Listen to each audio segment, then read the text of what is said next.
You all good? Yep. Good afternoon, Detective Superintendent Darren Filkey, Officer in Charge of Major Crime Investigation Branch. As you're aware, since November 2024, Major Crime Investigation Branch have been investigating the murder of a 79-year-old male, Bill Frangos. Bill was murdered at his home address at 3 Essex Street in Woodville Gardens, and his body was discovered inside his premises as a result of the fire service attending at the address in response to a fire that had happened. Investigators have established that Bill was murdered sometime between 10:30 p.m. and midnight on Wednesday, the 6th of November 2024. Investigations have uncovered a range of different lines of inquiry, and I want to talk about a couple of those today. One of those relates to a red XR6 Ford utility and also an address at Ozone Street at Alberton.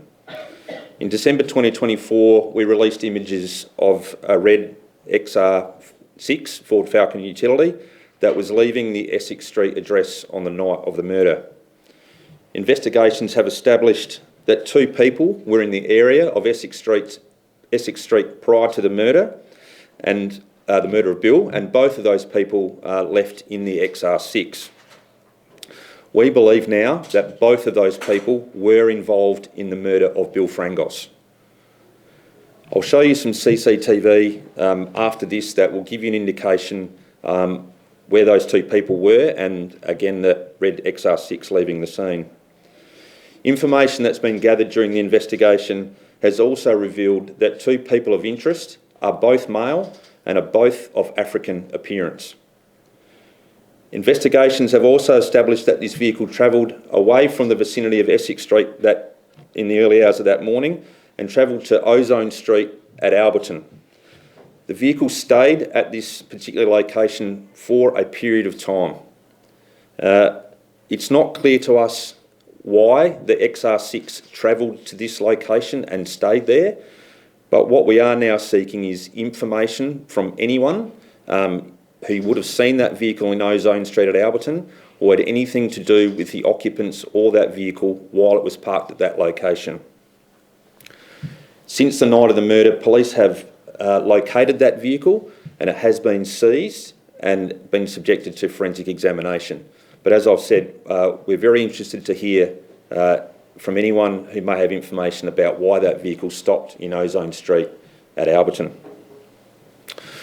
The second part that I want to speak about today, which we haven't spoken about before, is the actual arson and the fire at Bill Frangos' premises.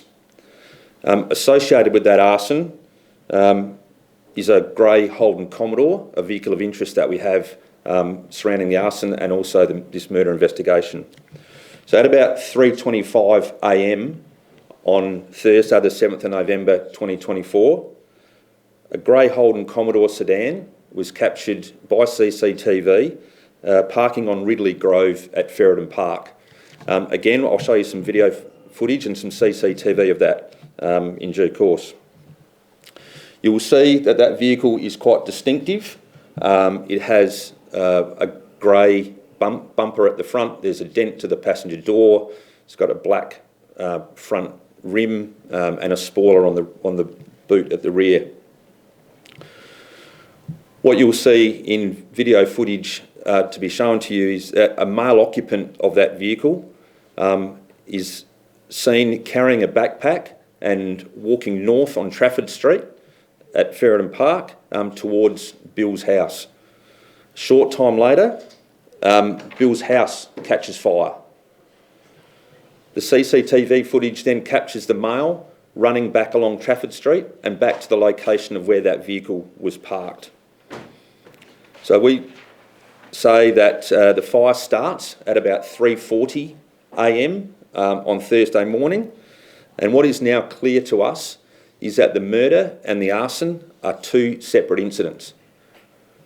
We believe that the same two males that were in the red XR6 earlier that evening have returned to the area in the Commodore, and one of the males has left that Commodore and has deliberately set fire to Bill's house in an attempt to destroy evidence and cover their tracks and involvement in the murder.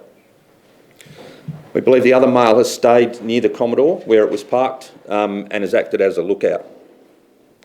The Commodore was last seen in the vicinity of Torrens Road at Kilkenny. We're now seeking the whereabouts of that vehicle and any people who are connected with that vehicle. That vehicle is of high interest to us, and clearly the people connected with it are also.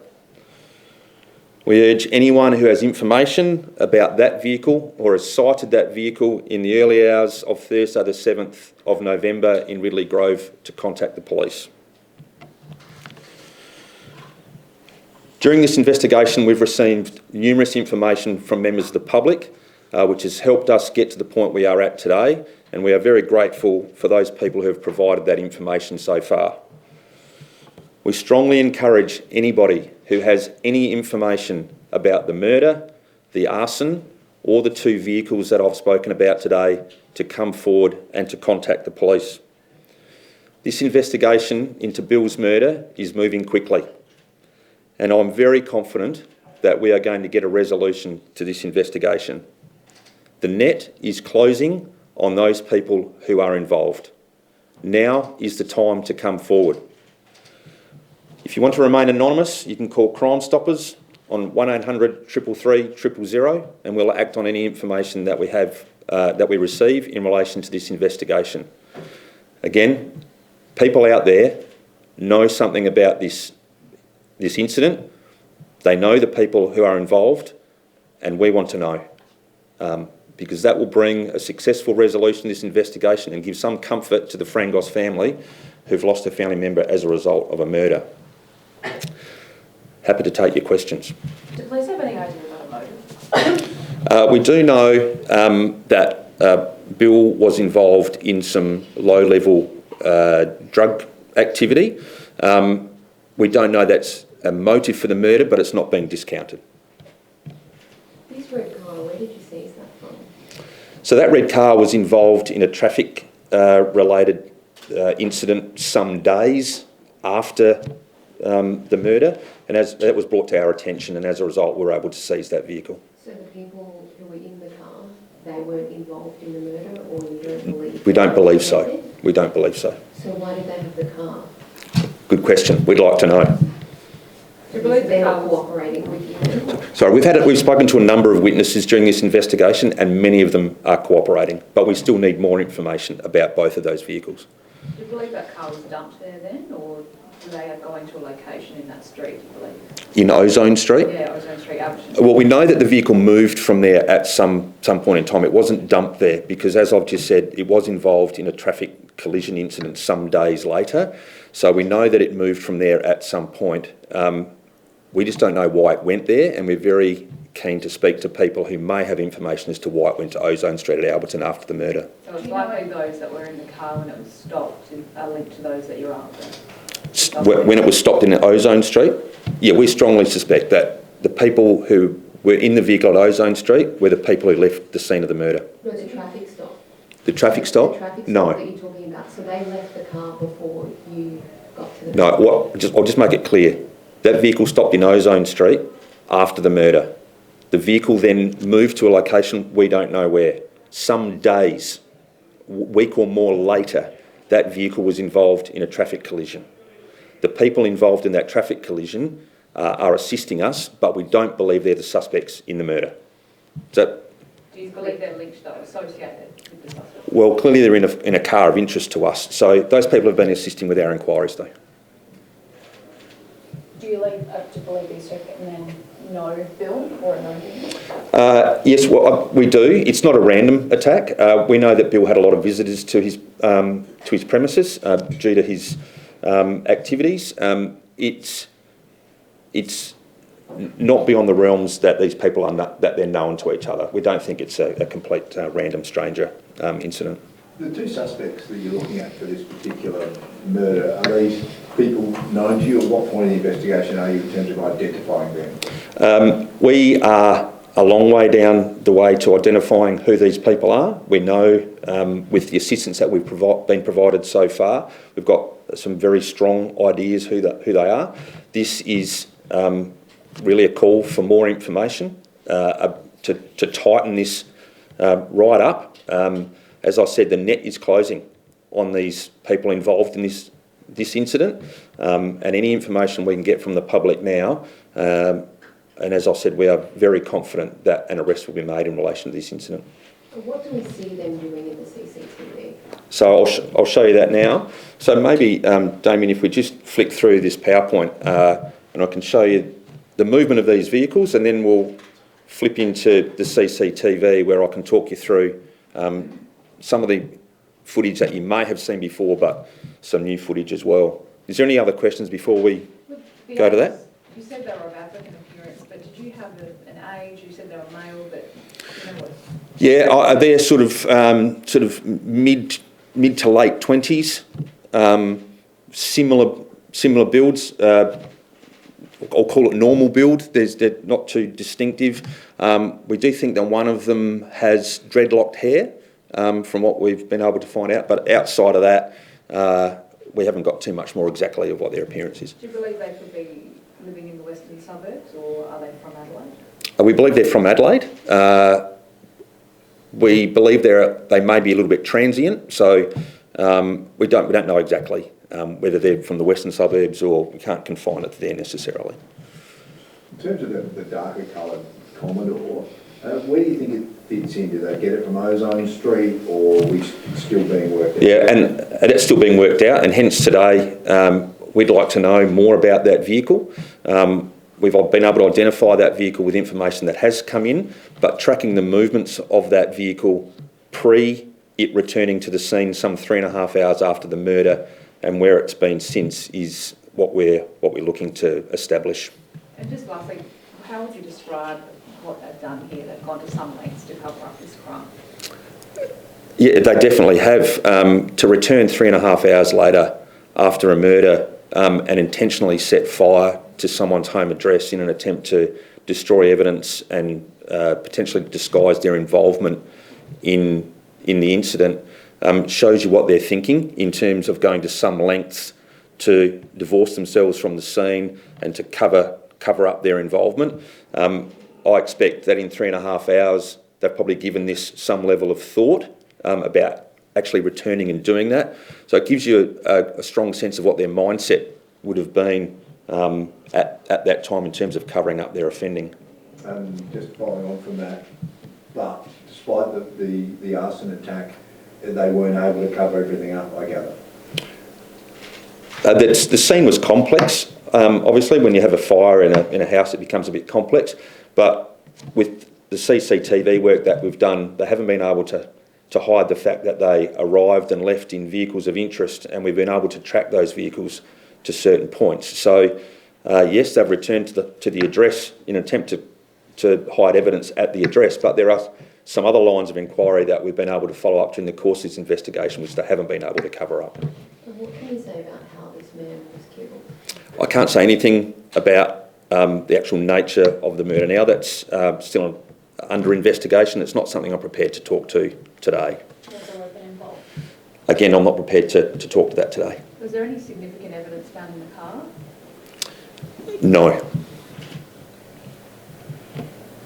All right.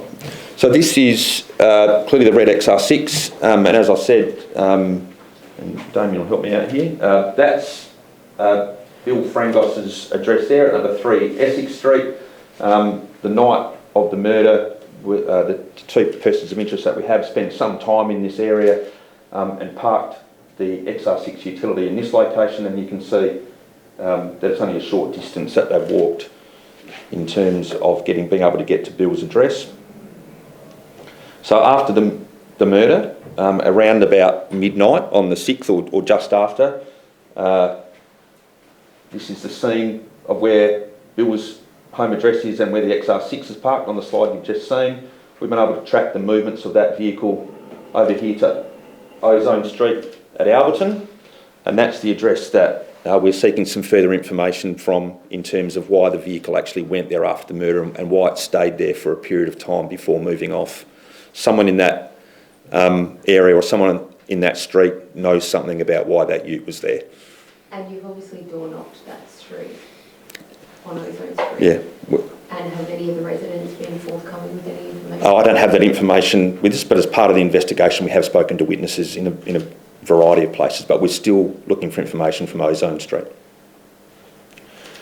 This is the grey Commodore that arrives 3.5 hours after the murder, and again I'll show you some CCTV footage of that shortly. As you can see, as I explained, the silver bumper on the front is quite a distinguishing feature. Dent on the driver's door, the black rim at the front, and the spoiler on the boot. So you'll just see from the map that's associated with that picture, when the two males return to commit the arson on Bill's property, which is here, and this is Trafford Street here. The Commodore pulls up here. One of the males, which you'll see in the CCTV, leaves the vehicle, and we'll show you some footage of him walking down here and around the corner. And the footage will also show you the time that the house actually was lit up and went up. So we'll show you that to you shortly. So again, this is, we've been able to track this vehicle post the arson down into Torrens Road, Kilkenny, around there. But now we're seeking the whereabouts of that vehicle. That's a vehicle of interest to us. So Damien, if you just want to play the CCTV. So this will show you two people running straight after the murder, which we haven't shown you before. The first one there, and they'll come through here, and the second one has come through there. And we can play this again for you if you like, but that's we know that's why there's two people that were involved in the murder, because there's two people seen running back to the red Ford XR6. This is footage that you've seen before. It's the footage that we showed you in December. So the previous bit of footage is those two people running back to that vehicle before it leaves. This is now 3.5 hours later, the Commodore arriving before the arson. That's it there. And then you'll see one person, this will play for 30 seconds or so, walking towards Bill's address. So Bill's address, number 3, is sort of down in here. And you'll see he's walking north on Trafford Street. He's got a backpack. And he'll walk past that wall, so I'll just let this play out. And you've been able to connect him to the other vision, so you think it's the same guy? Yes, we do. The other vision? Yeah, we do. So you've obviously got other evidence to support that? Or is it just coming from this vision? We're piecing the puzzle together. So there's some evidence that supports it's the same person.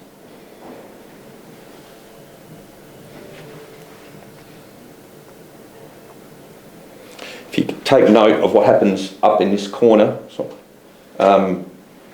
you'll so he's just about to walk around the corner. If you take note of what happens up here, you'll see a flash. That's the house going up there, and you'll start to see smoke here. So the house is now on fire.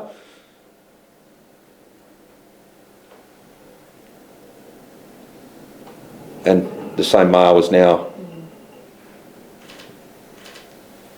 running back towards where the Commodore is parked.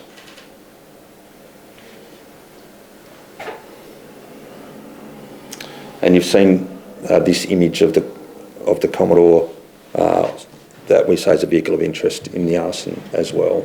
Who's that photo from, that one there? Is that... So we've been able to source a photo from information that has come in of the vehicle of interest. We just don't know where it is, and we want to know the whereabouts of it, and we want to know who's connected with it. So was that on that morning? Sorry? Was that on the morning following the fire? I won't go into where that photo comes from, but we're confident that's the vehicle that we're looking for. So you're pretty confident you know who you're after?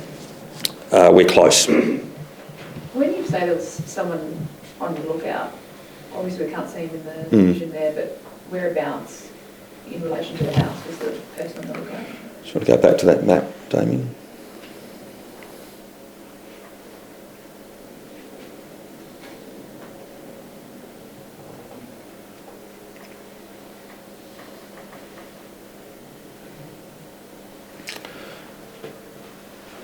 Here?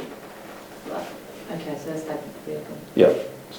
One person stays with the vehicle around here. We do have some other CCTV that's here, but it's very, very grainy and it's not overly clear, but it's enough for us to make out that there's other people present, but the clearest vision is what you've seen of that male walking down Trafford Street back towards Bill's home address.